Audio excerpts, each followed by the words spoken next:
क्या के अन्नामलाई ने सनातन धर्म को खत्म करने की साजिश का पर्दाफाश कर दिया है? क्या तमिलनाडु की सनातन धर्म विरोधी मानी जाने वाली डीएमके पार्टी सनातन धर्म को खत्म करने के लिए देवी देवताओं की मूर्तियों को चोरी करवा रही है? दोस्तों, ये हम नहीं कह रहे, बल्कि ऐसा तमिलनाडु के बीजेपी नेता के अन्नामलाई का मानना है, क्योंकि अभी जो तमिलनाडु से खबर आ रही है वो किसी भी सनातनी भाई बहन को परेशान कर सकती है। माना ये जा रहा है कि एक डीएमके नेता के इशारे पर तमिलनाडु के एक मंदिर से सैकड़ों साल पुरानी अम्मन देवी की प्रतिमा की चोरी पकड़ी गई है और इसके बाद सनातन धर्म को डेंगू मलेरिया कहने वाली हिंदू विरोधी पेरियार समर्थक डीएमके के एक नहीं बल्कि दो नेताओं पर आरोप लग रहे हैं कि उनके इशारे पर ही अम्मन देवी की ये प्रतिमा चोरी कर उसे विदेश में बेचने की तैयारी की जा रही थी। दोस्तों, खबर तो ये भी है कि तमिलनाडु पुलिस की मूर्तियां चोरी करने वालों को पकड़ने वाली टीम ने तिरुनावल्ली के पास एक कार की तलाशी के दौरान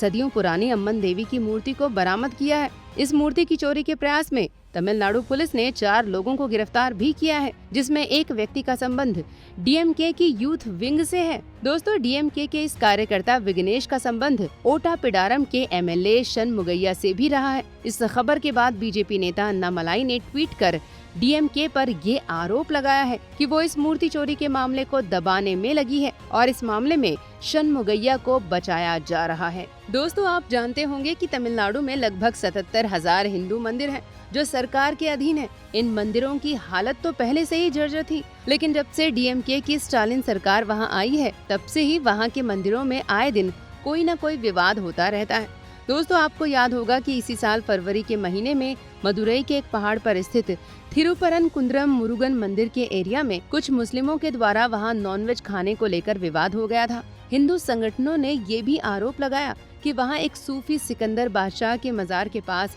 एक अवैध मस्जिद बनाने की तैयारी की जा रही है और उस पहाड़ का नाम सूफी सुल्तान सिकंदर बादशाह शहीद के नाम पर किए जाने की तैयारी की जा रही है। दोस्तों, हिंदू संगठनों ने ये भी आरोप लगाया था कि ये सब हिंदू विरोधी कही जाने वाली डीएमके पार्टी के इशारे पर हो रहा है, जबकि ये पहाड़ भगवान मुरुगन का ही है और इस पहाड़ पर हिंदू मंदिर के अलावा जैन धर्म की गुफाएं भी हैं। हिंदू संगठनों को वहाँ पर सुल्तान सिकंदर बादशाह शहीद के मजार होने से दिक्कत नहीं थी, लेकिन हिंदू संगठनों का कहना था कि ये पहाड़ सिर्फ और सिर्फ सुब्रमण्यम स्वामी भगवान का ही है, जिन्हें मुरुगन भी कहा जाता है और वे भगवान शिव के पुत्र कार्तिकेय के नाम से भी जाने जाते हैं। इसके अलावा हिंदू संगठनों का मानना था कि वहां मजार के पास एक अवैध मस्जिद का निर्माण करने की तैयारियां चल रही थीं और इसी दौरान उस पवित्र पर्वत पर कुछ मुस्लिमों ने मांस खाकर उसे अपवित्र करने की साजिश की। दोस्तों, इस घटना के बाद अब अम्मन देवी की प्रतिमा की चोरी की घटना ने तमिलनाडु के हिंदुओं के अंदर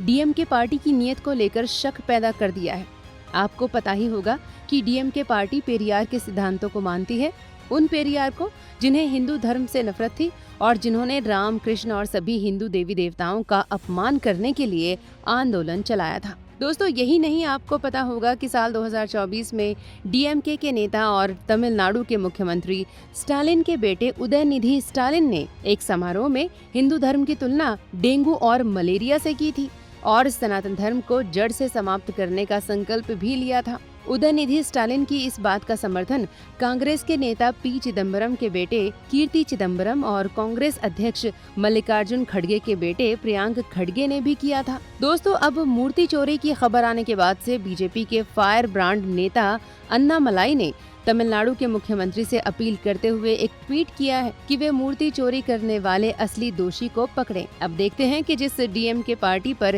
हिंदू धर्म का विरोध करने के आरोप लगते रहे हैं, वो इस मामले पर असली दोषियों को सजा देती है या फिर ये वाकई में हिंदू धर्म को खत्म करने की साजिश का एक हिस्सा साबित होता है। जो भी हो, लेकिन अन्नामलाई जब तक तमिलनाडु में सक्रिय हैं, तब तक हिंदू विरोधी सोच रखने वालों का विरोध जारी रहेगा। उम्मीद है कि आप भी इस मामले पर अपनी आवाज उठाएंगे और हमें कमेंट करके बताएंगे कि आखिर तमिलनाडु में फिर से सनातन धर्म की स्थापना कैसे की जा सकती है। दोस्तों, आपसे ये भी रिक्वेस्ट है कि आप हमारे इस वीडियो को लाइक करने के बाद ज्यादा से ज्यादा लोगों तक शेयर करके इसे एक आंदोलन का रूप दें और हमारे चैनल द कर्मा को भी तुरंत सब्सक्राइब करके हमें समर्थन दें। जय सनातन।